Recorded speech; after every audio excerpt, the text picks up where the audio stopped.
Сәлем достар, бүгінгі дайындайтынымыз үй жағдайындағы піскен еттен чүбереке. Оған 2 үлкен бас жуамызды турап, барлығын жақсылап, ет тартқыштан өткізіп аламыз.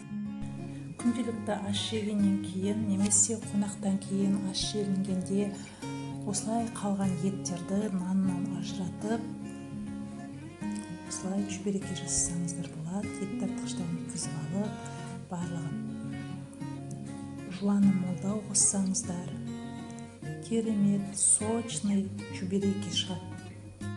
Мінекей салмамыз дайын, енді қамырымызды илейміз.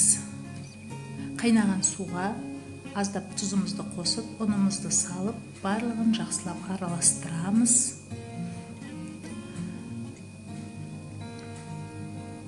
Барлығы араласқаннан кейін оны бұқтырып қоямыз. Ыдысымызды үстіне жауып 5-10 минутқа қалдырамыз. Дайын болған қамырымызды бөлшектеп бөліп аламыз.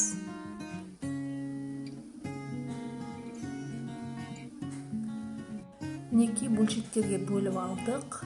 Енді оқтауымызбен қысамыз.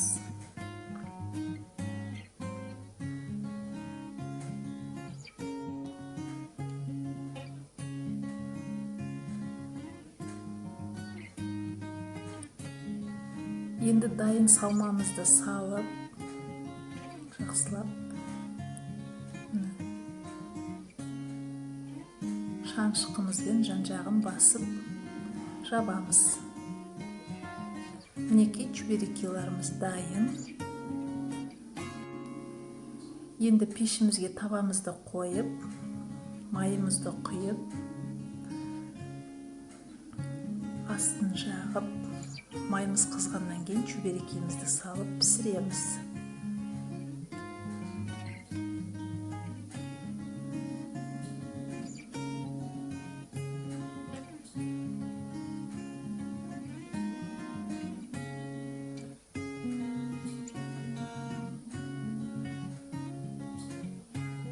Мінекей қараңыздар, өте керемет чүбереке шықты.